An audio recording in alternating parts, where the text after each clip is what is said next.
Magandang araw mga kapitbahay. Welcome to another episode of Mrs. Galang's Kitchen. Mrs. G, ano ba ang iluluto natin for today? Adobong tadyang ng baka sa gata. Haba ng pangalan. Ganun din ba kahirap gawin? Hindi, madali kaya lang, matagal lang. Siyempre baka. Pero napakadaling gawin. Okay. Malalaman po natin ang paggawa ng itong ating recipe sa aming pagbabalik.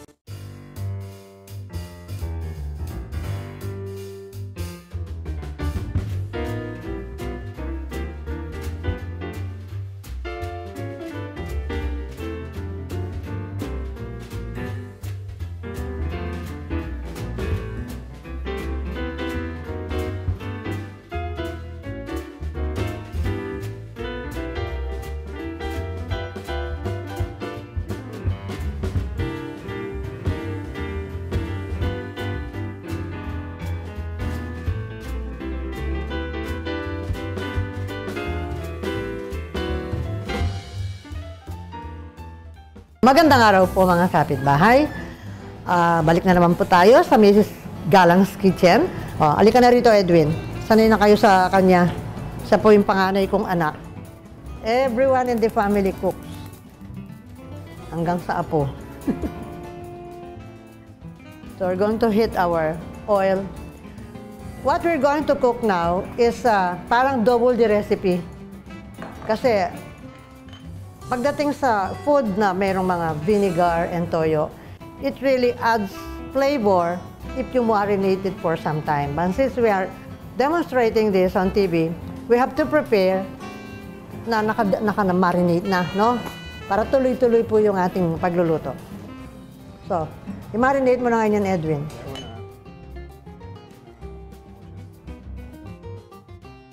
So, blend, fingers.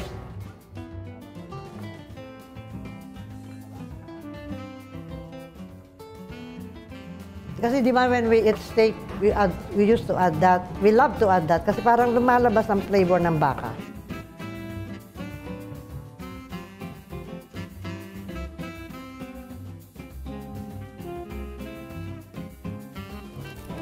Vinegar.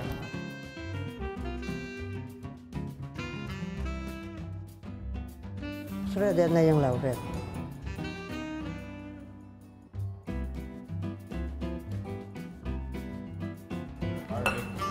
This is not, excuse me, this is not a lot. Talagang ganyan sa karami because beef have a stronger taste than pork or chicken. So, I want to add more, I want to make it more, you cook it with more spices than the regular adobo.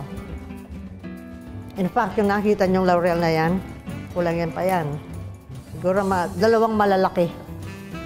Dalawang maliit lang nilagay nila. Kinuha ko doon sa nakababad doon. Now, this sugar here is later na lang to.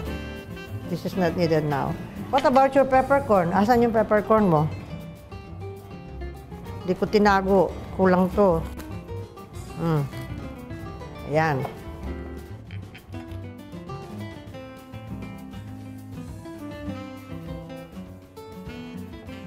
So, we'll have to cover this. Itatakip ko ngayon ito dito. And then maghugas ka na ng kamay mo, magumpisa ka na magprito.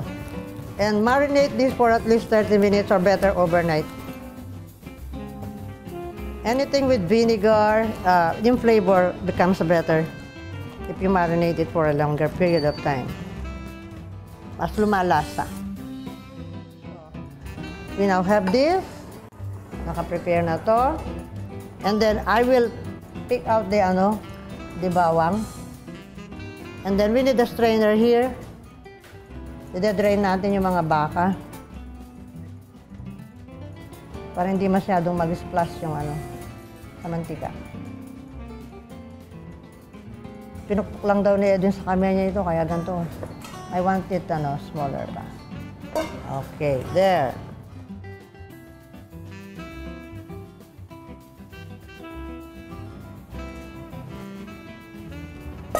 Very simple, very easy. Kaya lang if it is beef, you need at least 2 to 3 hours of cooking time. If it is pork, 1 hour or more, depende. If it is chicken, 30 minutes. And iba-iba ang flavor na ibibigay sa inyo niyan. Ang masarap na adobo, yung halo-halo yung ano eh. Mainit na yung mantika, no? Pan-fry natin ngayon itong ribs. Hinayaan mo lang? Oo. Kasi mo pang konti. Paglagay mo ng baka nga, malamig yung baka. Malakas yung apoy kanina. Ihinayaan. Lalamig yung mantika mo.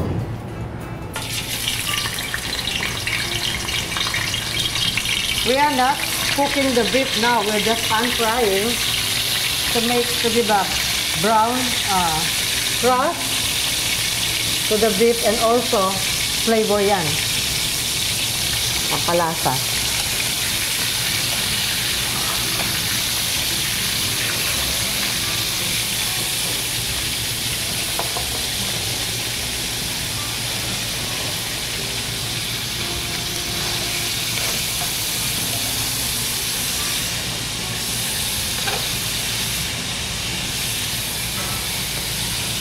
Alisin natin yung mga bawang na naulog dahil masusunog.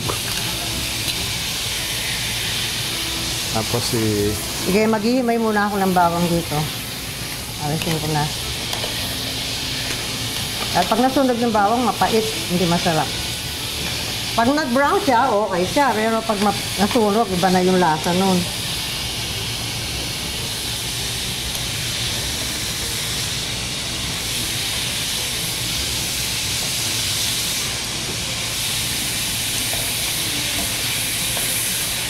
yan po. Pag nag-brown na po, pwede na po. Pa naman, yan.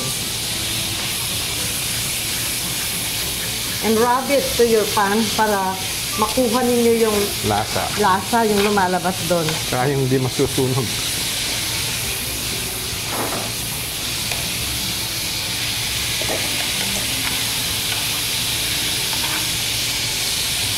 This is a dish that you can cook ahead of time and it gets better. Mga after 2 days, 2 or 3 days, mas masarap siya kaysa pagbagong luto because that's the vinegar. Na parang na-age kumbaga sa alak. Lalo siyang sumasarap.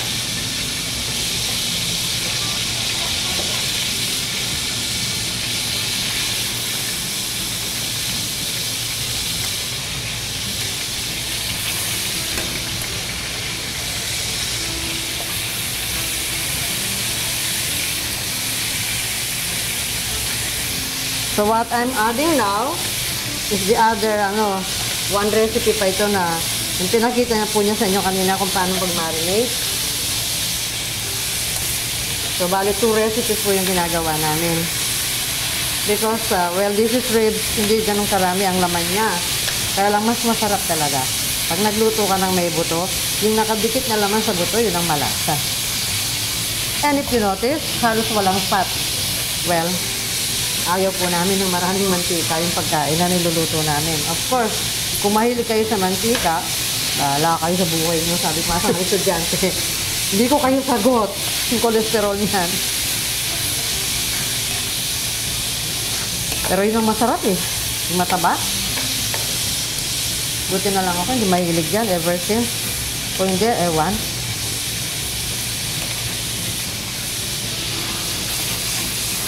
Kaya when you eat outside, sa mga karinderya natin, makikita ninyo parang malapot yung kanyang sasa.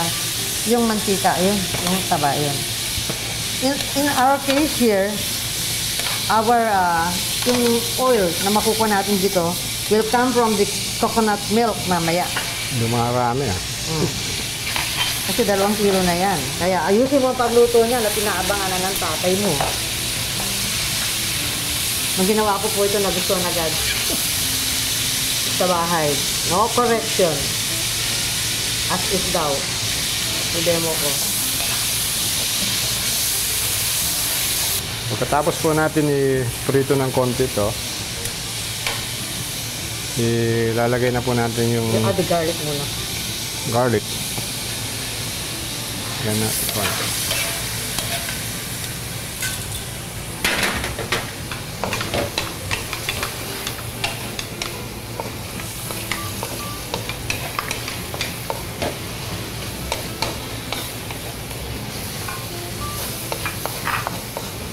Kasi balik po natin yung baka para iprito natin sa garlic.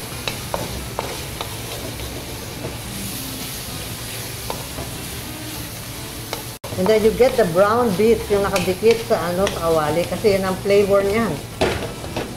Nandiyan lahat ang lasa. Masarap yan pambaon. Basta adobo.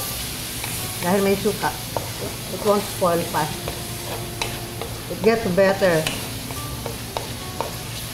Mga 2-3 days. So, you add the Yung beef. and fry them with the garlic. Fry them with the garlic and then yung marinade.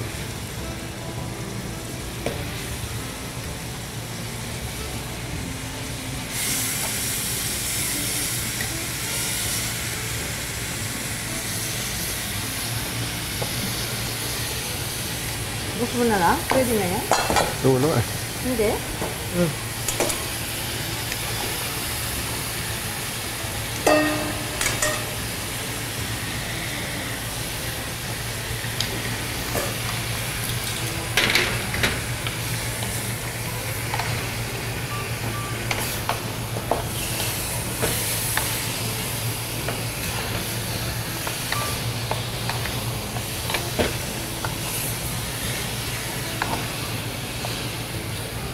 The kind of vinegar that we are using here is cane vinegar yan. Tapos coconut brown soy sauce which is a little bit sweeter. If you happen to be staying in a place where you cannot find this brand, you have to adjust the taste. It has to be just a little bit sweet. A little bit sweet. Not really sweet. Just to to remove that sourness na masyado kung the vinegar that you happen to have is medyo maasim. In fact, sometimes I do not even add the sugar anymore because Add natin yung the sweetness of the coconut milk is enough.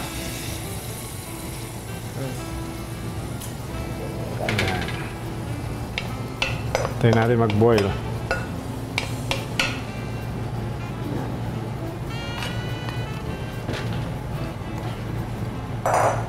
Don't cover it right away. Yung acidity ng vinegar, it has to mag-evaporate muna yun. Okay, so just bring it to a boil. After a while, we will cover it and then we will start adding the coconut milk. Ito ang ina-add natin para lumambot yung baka. Plus, the siling haba. Mahabang green na sili. Ito yung pangalawang piga. Yes, pangalawang piga lang yan. Hindi yan puro. Kaya that's why the cream is just a little bit. Ngayon po, tingnan natin. Ngayon, kumukulo na po yung atin Yes. adobo. Tapos, we will start adding the gata. Now, the richness of this depends on the richness of your gata. Makikita nyo naman, halos watery lang yung aming gata. So, kung gusto nyo pong mas malinamnam, talagang yung purong gata, huwag nyo aalisin. Halo-halo na po kasi sa freezer namin to eh. Meron ako nakahiwalay po. Meron kang nakahiwalay. Okay. I-add mo yun mamaya. Pagka kulang pa sa creaminess, papa-add ko sa iyo. Now, you add. Haluin muna natin. Pwede na to. Alam ko na nangyari dyan, kaya nagkaganyan yan. Minadali. Minadali. Galing freezer. Sinabi ko na eh. Ako pa. Maglagay po tayo ng kalahati muna.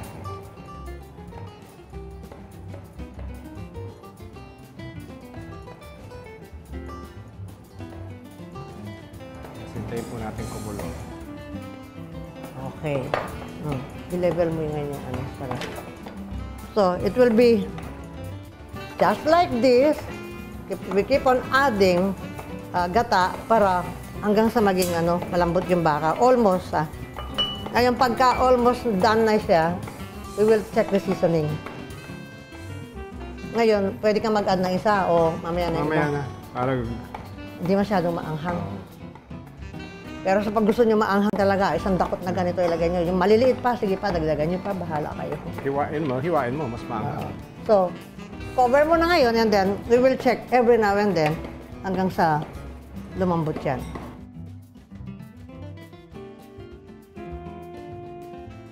Ito na po yung adobong tadyang ng baka sa gata. Kaya lang po, hindi naman po, ayan kita nyo pagluto na yan, humihiwalay na yung mga buto. Pero bigla yata ang kumonte, natax po ata kanina doon sa labas ito, nung niluluto. So mamaya po, titikman namin ni Ethel, pero ako alam ko na lasa nito. Isang sign po ito, pagkaluto na yung lumalabas yung mga buto. So, mamaya, pag tinanggal namin yan, puro laman na lang ang makikita ninyo. So, this is our finished product. Ang ating adobong Tadyang ng baka sa gata. Parang pelikula ang title. Titikman natin, of course, no? So, ko na. So, this is Nawa na ako nakatitigim yan. stew siya, no? Like most Filipino foods. Aba, ayan ang isa sa mga national na dish natin. Yes. So, kung medyo nagsasawa na kayo sa inyong usual adobo, this will be a nice recipe to Ibang try. klase yan. Bakas yan. Hindi siya manok. Usually, baka, manok sa baboy. Melts in the mouth. Ang lambot. Ang sarap. Make it. Kasi spicy. Tapos, yung gata. Try the recipe. Gusto ng daddy to, di ba? Oh, yes. Ang So- sabi ng tatay mo sa akin, huwag mong iibahin yan. Tapos yan, pag niluto mo, iba na naman. Okay. So, kailangan tandaan ko. Yes. So, wag nyo rin pong ibahin yung recipe kung paano pinresent ni Mrs. Galang. Maybe you need to adjust. Kung Dahil medyo- sa vinegar at saka sa toyo, sometimes, kung ibang brand ang ano gagawin. nyo, mag-iiba yung lasa ng adobo. But it should be, yung sourness niya, hint lang, hindi siya masyadong matapang, hindi yung sour na gano'n eh. Tama lang ang Mild, timpla, tapos yung sweetness niya, nanggaling lang doon sa gata. Because I did not add sugar anymore. Okay. So, we hope you enjoyed our recipe for today. Sana po masubukan ninyo. If you have questions or comments and suggestions, send us a message sa aming pong Facebook page, www.facebook.com/Mrs. Galang's Kitchen. Ang aming pong old episodes, meron po kaming YouTube channel, yung Mrs. Galang's Kitchen. We hope you enjoyed our episode for today. Maraming salamat po.